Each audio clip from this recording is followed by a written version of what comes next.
دوستو جابر بن حیان کی پیدائش 721 عیسوی میں طوس یعنی خراسان میں ہوئی۔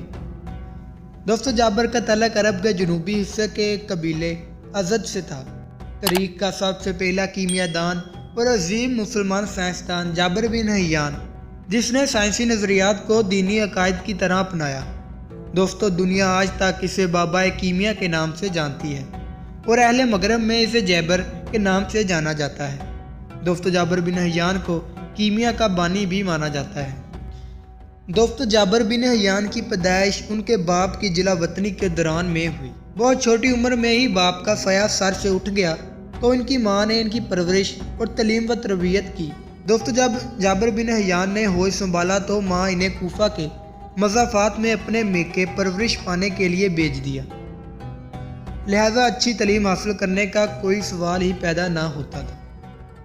دوستو جابر بن حیان کا روزگار دوا سازی اور دوا فروشی تھا، یعنی کہ جابر بن حیان ایک حکیم بھی تھے۔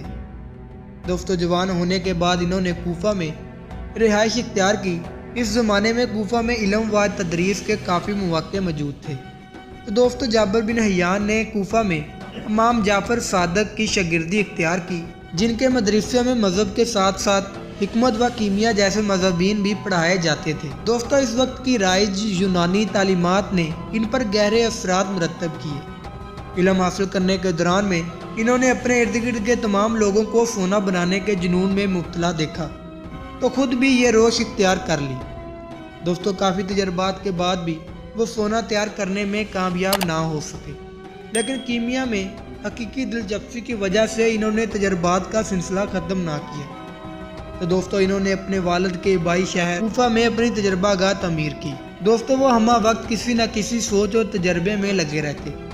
گھر نے تجربہ گاہ کی صورت اختیار کر لی۔ سونا بنانے کی لگن میں انہوں نے بے شمار حقائق دریافت کیے اور متعدد ایجادات بھی کی۔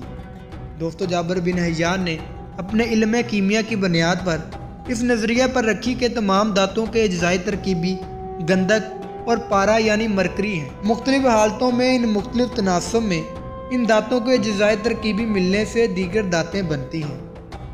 ان کے خیال میں دھاتوں میں فرق کی بنیاد اجزائی ترکیبی نہیں بلکہ ان کی حالت اور تناسب تھا، لہذا معمولی اور سستی دھاتوں کو سونے میں تبدیل کرنا آسان تھا۔ دوستو جابر بن حیان قرالنبیق نامی ایک آلہ کے موجد بھی ہیں، جس کے دو حصے تھے۔ ایک حصے میں کیمیائی مادوں کو پکایا جاتا اور مرکب سے اٹھنے والی بخارات کو نالی کے ذریعے آلہ کے دوسرے حصے میں پہنچا کر ٹھنڈا کر لیا جاتا تھا۔ دوستو یوں وہ بخارات دوبارہ مائع حالت اختیار کر لیتے۔ کشیدگی کا یہ عمل کرنے کے لیے آج بھی اس قسم کا آلہ استعمال کیا جاتا ہے۔ دوستو اس کا موجودہ نام ریٹارٹ ہے۔ دوستو اسی طرح ایک دفعہ کسی تجربے کے دوران میں قرالنبیق میں بھورے رنگ کے بخارات اٹھے اور آلے کے دوسرے حصے میں جمع ہو گئے، جو تانبے کا بنا ہوا تھا۔ دوستو حاصل شدہ مادہ اس قدر تیز تھا کہ دھات گل گئی۔ جابر نے مادہ کو چاندی کے کٹورے میں ڈالا تو اس میں بھی سوراخ ہو گئے۔ چمڑے کی تھیلی میں ڈالنے پر بھی یہی نتیجہ نکلا۔ دوستو جب جابر نے مائع کو انگلی سے چھوا تو وہ انگلی بھی جل گئی۔ اس کاٹدار اور جلا دینے والی خصوصیت رکھنے والی مائع کو انہوں نے تیزاب یعنی ریزاب کا نام دیا۔ پھر اس تیزاب کو دیگر متعدد دھاتوں میں آزمایا، لیکن سونے اور شیشے کے علاوہ سب دھاتیں گل گئیں۔ دوستو جابر بن حیان ہی وہ پہلا شخص تھا جس نے مادے کو 3 حصوں میں درجہ بندی کی، یعنی دوستو نباتات، حیوانات اور معدنیات۔ بعد اب اس نے معدنیات کو بھی 3 حصوں میں تقسیم کیا۔ پہلے حصے میں بخارات بن جانے والی اشیاء رکھیں اور انہیں روح کا نام دیا۔ دوسرے گروہ میں آگ پر جلنے والی اشیاء مثلاً دھاتیں وغیرہ رکھیں، اور تیسرے گروہ میں ایسی اشیاء رکھیں جو گرم ہو کر پھٹک جائیں اور سرما بن جائیں وغیرہ۔ دوستو جابر بن حیان نے کیمیائی مرکبات مثلاً کاربونیٹ، آرسینک، سلفائڈ اور الکوہلک کو خالص تیار کیا۔ انہوں نے alcoholic, nitric acid, hydrochloric acid اور فاسفورس سے دنیا کو پہلی بار روشناس کرایا۔ دوستو اس کے علاوہ انہوں نے 2 عملی دریافتیں بھی کی، ایک تکلیف یعنی آکسائڈ بنانا اور دوسرا تحلیل یعنی حل کرنا۔ دوستو جابر بن حیان کیمیا کے متعدد امور پر قابل قدر نظریہ اور تجرباتی علم رکھتا تھا۔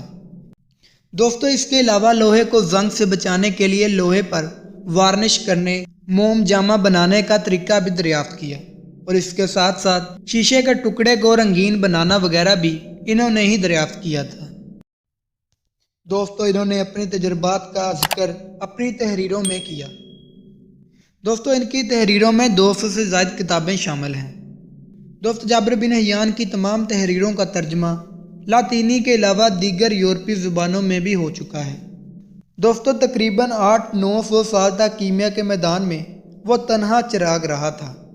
18ویں صدی میں جدید کیمیا کے احیاء سے قبل جابر کے نظریات کو ہی حرف آخر اختیار کیا جاتا تھا۔ دوستو بطور کیمیا دان ان کا ایمان تھا کہ علم کیمیا میں تجربہ سب سے اہم چیز ہے۔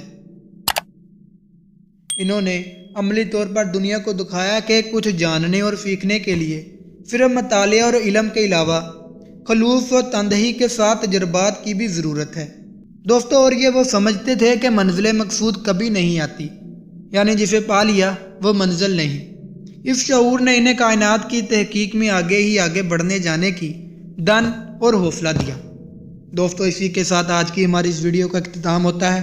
اگر آپ لوگوں کو ویڈیو پسند آئے تو ویڈیو کو لائک، کمنٹ ضرور کر دیں اور ہمارے چینل کو ضرور سبسکرائب کر لیں۔ خدا حافظ۔